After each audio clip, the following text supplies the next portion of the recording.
Про студентські роки у звичайному зошиті і навмисно нерозбірливим почерком, щоб не могли прочитати тюремники. Так Олег Сенцов писав свою нову книгу «Маркетер» ще в російських застінках. Цими вихідними колишній політв'язень презентував вже надрукований твір у Львові на форумі видавців. За автографами Сенцова вишикувалася довжелезна черга.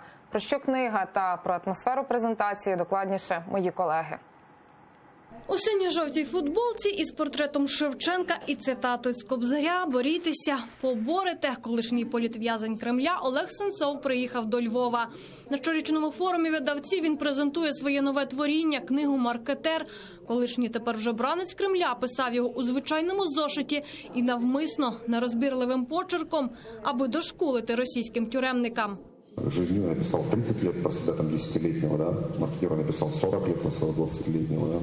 В «Маркетері», розповідає Олег Сенцов, жодного вигаданого слова, лише правдиві спогади про студентські роки, пригоди в гуртожитку і навчання на факультеті маркетингу. Звідси, власне, і назва «Маркетер». Менеджмент, менеджер, экономика, экономист, какие маркетинг, на маркетинге мы не знали. То есть, ну вот, все первое, что тебе гадали, вообще мы пришли к такому самому смешному слову «маркетер», как бы, да? То есть так оно и было, да. Потом, конечно, мы узнали, как бы, что мы на самом деле маркетологи, уже прошел год, как бы, а мы уже к тому времени были маркетерами. На побачення із Олегом Сенцовим до Львівської філармонії прийшли кілька сотень людей. Читачі терпляче вистоювали у довжелезній черзі, аби отримати у своєму примірнику «Маркетера» омріяний автограф Олега Сенцова. Олег Сенцов, так як багато інших політв'язнів, надихають мене взагалі боротися за Україну. Вже зовсім скоро «Маркетер» можна буде не лише прочитати, але й послухати. Озвучувати оповідання Олега Сенцова взялася акторка та телеведуча Римма Зюбіна. Мені важливо було підтвердження Олега, тому що тут авторські права дуже були важливі. Я візьму одне з цих оповідань і решту це озвучать інші актори. В день презентації «Маркетера» Олег Сенцов встиг побувати на правозахисній акції «Лист за ґрат» – письменницький марафон на підтримку заручників Кремля біля пам'ятника Іванові Франку. Там несподівано переходить на українську і заявляє, нині немає нічого важливішого, аніж боротьба за звільнення усіх наших із російських застінків. Нарешті у мене дуже багато справ, але найголовнішою з них є боротьба за наших інших полонених. Я сподіваюся, що ми всі зможемо повернути наших хлопців додому.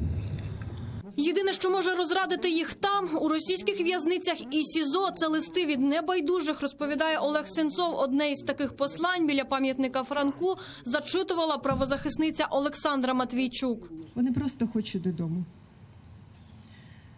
Переживають за нас, як і ми за них. Я просто Бога прошу, нехай вони не зламаються. Війни закінчуються завжди. Питання лише в часі.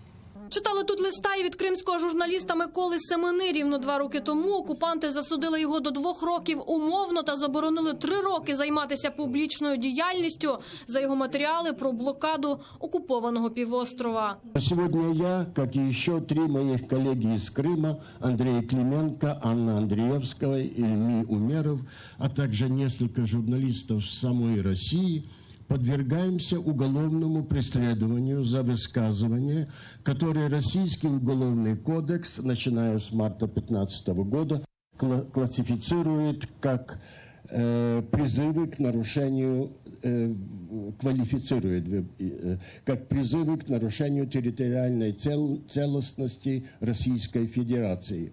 У Львові Олег Сенцов і словом не обмовився про політику чи роки, проведені у російській в'язниці. Зате залюбки розповідав про творчість і плани. Хоче продовжити зйомки кримінальної драми «Носоріг», а вже за рік опублікувати спогади з неволі.